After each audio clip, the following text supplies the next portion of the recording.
Part 1 of 3, r/true off my chest.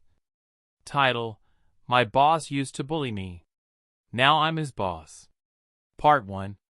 I don't usually post stuff like this, and I debated even writing it out at all. But I've had this story sitting on my chest for years, literally, and now that the dust has settled, I figured maybe someone else out there needs to hear it. This is the story of how my boss, who made my life miserable for years, ended up having to call me Sir. Let's rewind. Back in 2015, I was working at a mid-sized marketing agency. You know the kind, open office, bean bags in the corner for chill energy, and a broken espresso machine that no one fixed because it was quirky. I was 25, fresh out of grad school with a degree in communications and a shiny, unrealistic belief that hard work and loyalty were all it took to get ahead. That's when I met him. Let's call him Rick. Because of course his name was Rick. Rick was one of those guys who read The Art of War and thought it was a management manual. Always had something snarky to say, wore sunglasses indoors like he was allergic to the fluorescent lighting, and talked with his hands like he was directing traffic. His favorite phrase? Step up or step out. He was also my boss. I started off as a junior account coordinator. Low pay, high stress, and zero respect. But I was eager. Naive, maybe. I worked late. I offered to help with other people's decks. I never said no. Rick noticed. But not in a good way.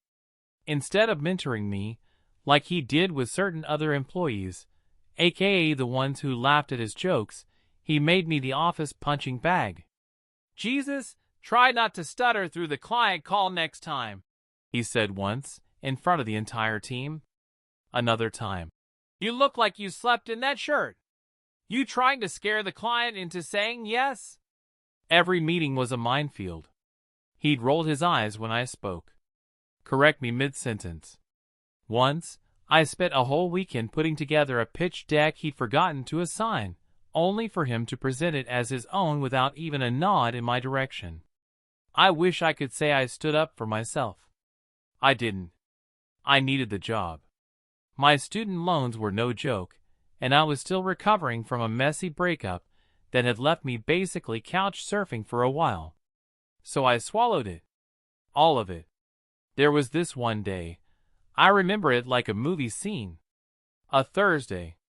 We were prepping for a massive pitch. One of our biggest prospective clients. The entire office was in go mode. I'd worked late 3 nights that week and slept maybe 5 hours total. Rick called a last-minute prep meeting. I showed up 5 minutes late because the elevator broke, and I had to take the stairs from the parking garage. He stopped mid-sentence when I walked in. Oh, look who finally decided to show up, he said, all smug. Don't worry, guys. He just wanted to make a dramatic entrance. People laughed.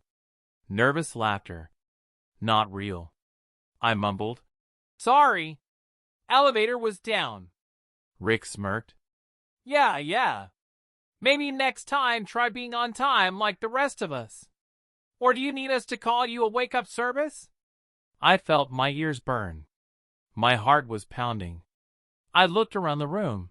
Nobody met my eyes. Not even Emily, who I'd worked on 3 projects with and thought was kind of my work friend. They just looked down at their notes. Rick moved on like nothing happened. Like I was invisible. Like I wasn't even a person. That night, I sat in my car in the parking lot for an hour. Didn't even start the engine. Just sat there. Hands on the wheel. Radio off. The silence so loud it hurt. And I realized something. This was never going to change. Not unless I changed it. So I did. I didn't rage quit. I didn't storm into his office with a "You'll regret this" speech. Honestly, I think Rick would have loved that. Gave him the drama he fed off of. No. I went quiet. I started documenting everything. Every jab, every insult, every time he assigned work he later took credit for. I wrote it all down in a private Google Doc, dated, with screenshots when I could get them. I also started working on me. I found an online certification program in project management and enrolled.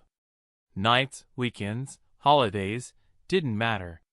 I was done playing the game by Rick's rules. I didn't tell anyone. Not even my roommate. By day, I was still the same quiet guy in the office. Still nodding along, still doing the work. But behind the scenes, I was plotting my way out. The real turning point came 6 months later. There was a surprise organizational restructure. The parent company that owned our agency decided to streamline leadership, which basically meant reorging the upper tiers and letting a few mid-managers go. Rick wasn't one of them. Of course not. He somehow landed a promotion. Director of Client Engagement, which was mostly just a shinier title and more power to make people miserable. I was this close to quitting. But just before I handed in my 2 weeks, something happened. I got a message on LinkedIn. It was from an old professor of mine, now working as an executive at another agency, a competitor, in fact. He'd seen my certification updates and wanted to know if I'd be open to freelance project management work. Nothing big at first, just helping with scheduling, timelines, budget planning. Pay is decent, he wrote, and there's room to grow if you're good. I said yes. I didn't even hesitate. For the next year, I worked 2 lives.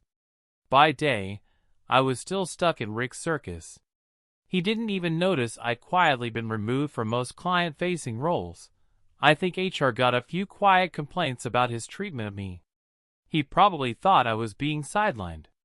But by night, I was building something new.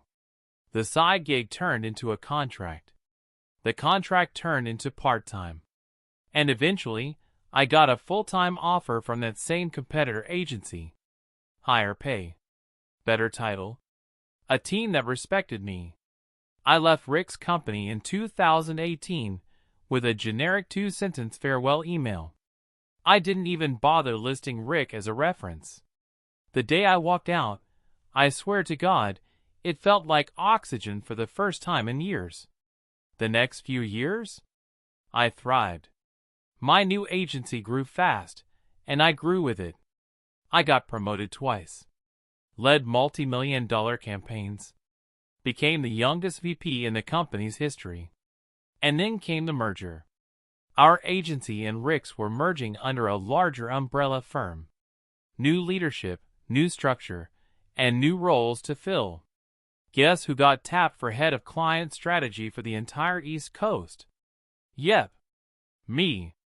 When the announcement was made, Rick's name was nowhere on the internal list of new leadership roles. Word got around that his team was being folded into mine. He was now technically reporting to me.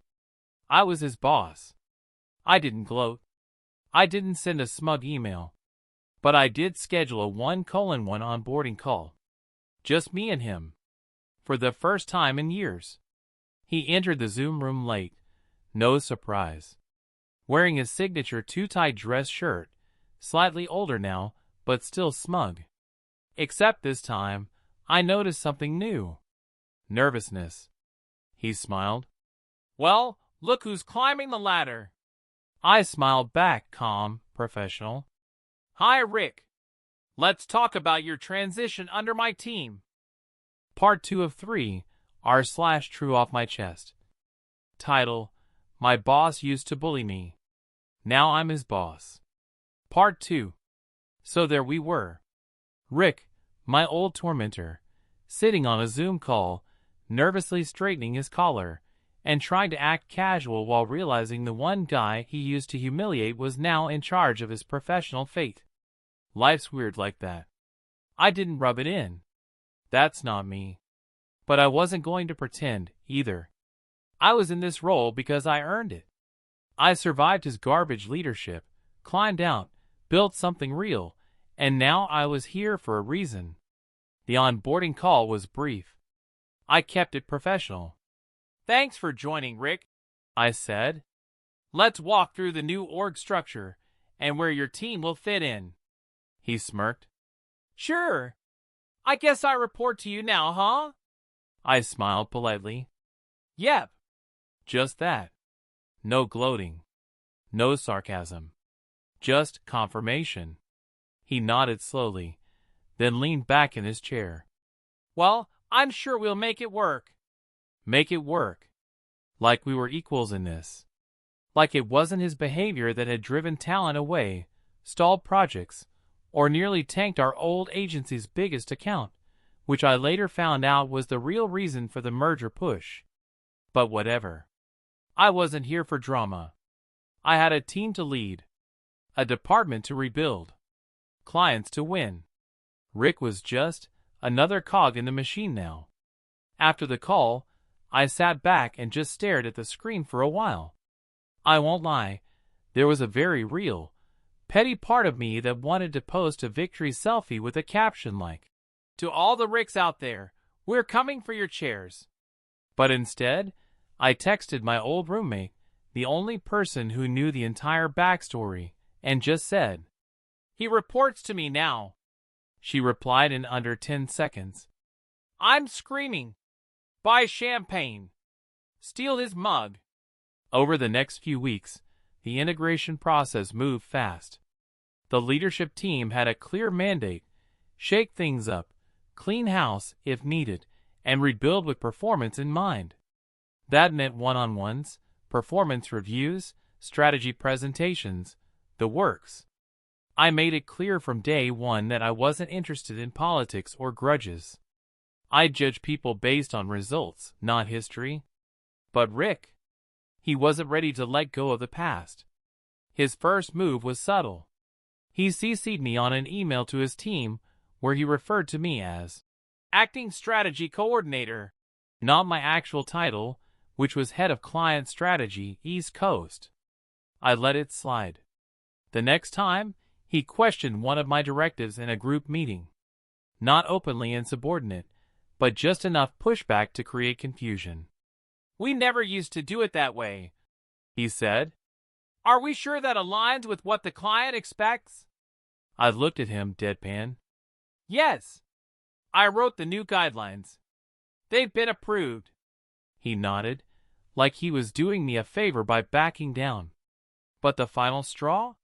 He started meeting privately with a few team members from his old department, undermining the direction we were trying to move toward. One of them, a younger strategist, came to me in confidence and said, I'm not trying to stir the pot, but Rick's telling us to ignore your processes. Says they're temporary and won't last long. That true? I was stunned. Not surprised, but disappointed. So I did something I never thought I'd do. I called HR. I'd always been afraid to speak up. But now, I was the leadership. I laid out the facts. The behavior. The undermining. I shared the old documents from my early days, not as revenge, but to give them context on the pattern. To my surprise, the HR rep said, You're not the first person to report this. Apparently, even under the merger, Rick had burned more bridges than I realized. Let us handle it, she said. Keep doing your work. Don't let this distract you. And so I did. I doubled down on building a team culture that was collaborative, transparent, and respectful.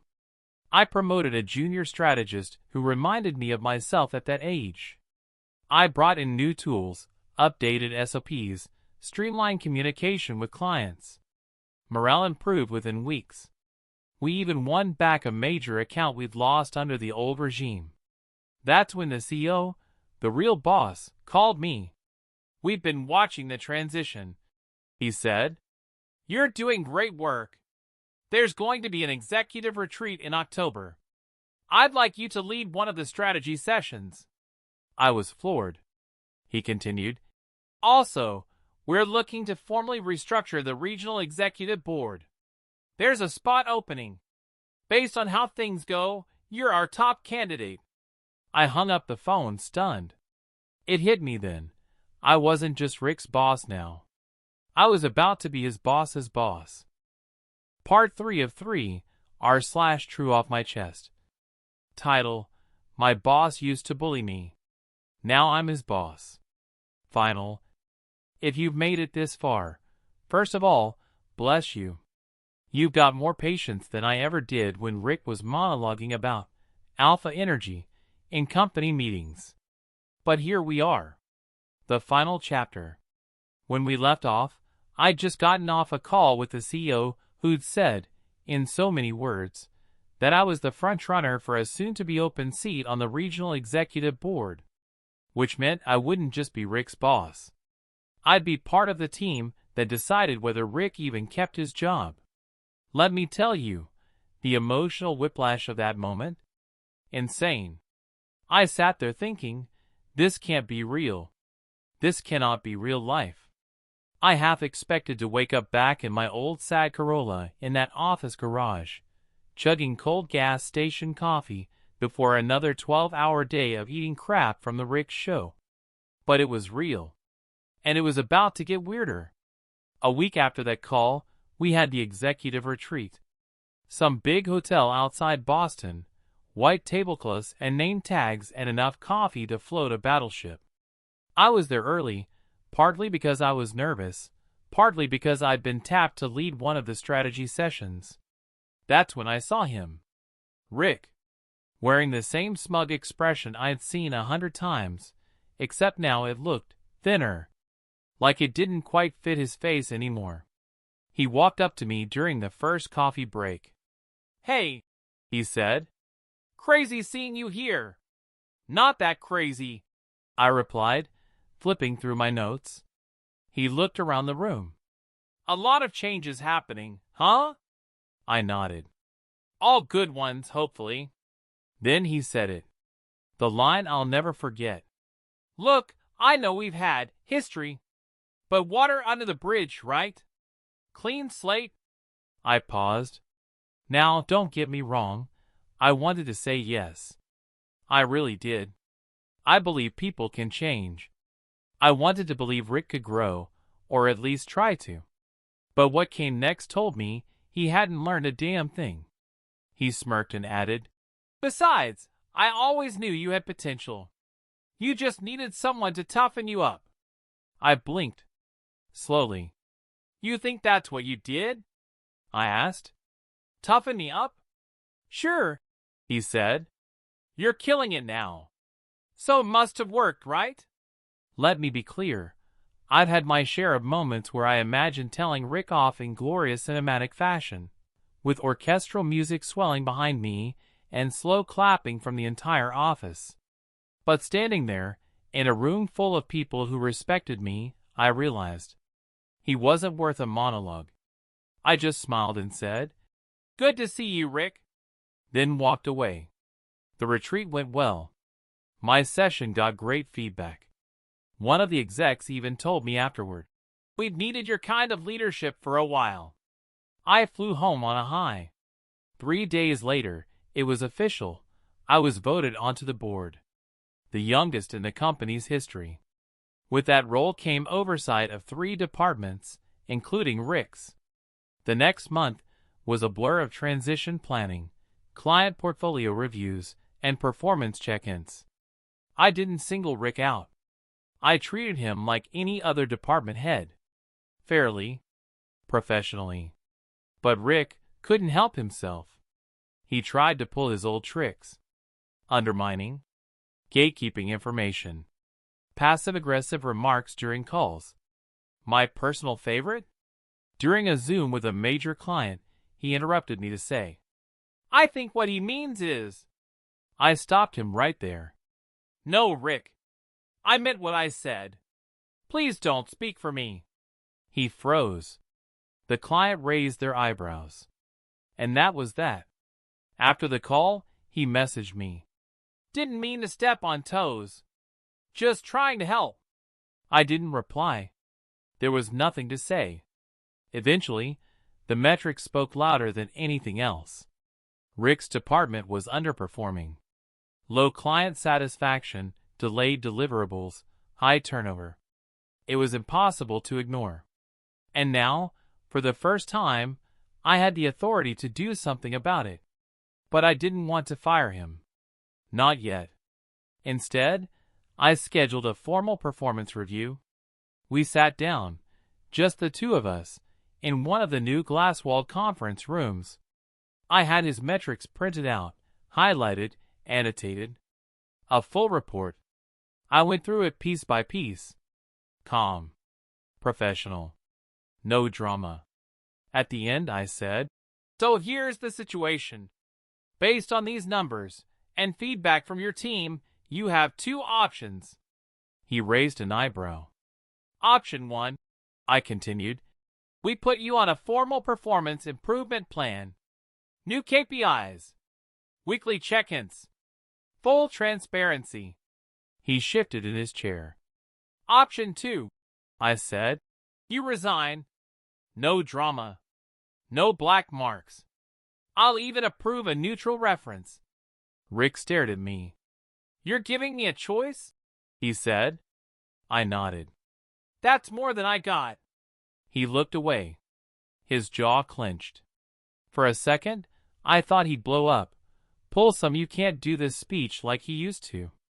But then something shifted. He slumped back in his chair and sighed. Really sighed. Not performative. Not dramatic. Just tired. "Damn," he said quietly. "You really made it." I said nothing. After a long pause, he stood up. "I'll think about it," he said, and walked out. He resigned the next week. No big announcement. No farewell speech. Just a short email to HR and a box of his stuff quietly disappearing from the office. I won't lie, part of me felt a little hollow. I thought the moment would feel bigger, more victorious. But it didn't. Because by the time he left, I didn't need revenge. I had already won. In the month that followed, the team flourished. We promoted from within, built a mentorship program, launched 2 major client campaigns that exceeded every goal we set. Sometimes, when I walk past that same glass-walled conference room, I think about how far it all came, from sleepless nights in that garage parking lot to making decisions that shape the entire company.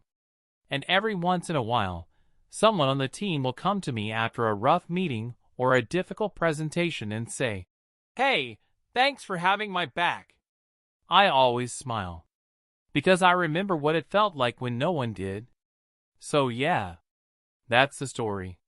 Rick bullied me, mocked me, undermined me for years. And in the end, I became his boss. But the real win wasn't the title, or the office, or even the poetic symmetry of it all. The real win was proving, to myself, that I didn't have to become him to beat him.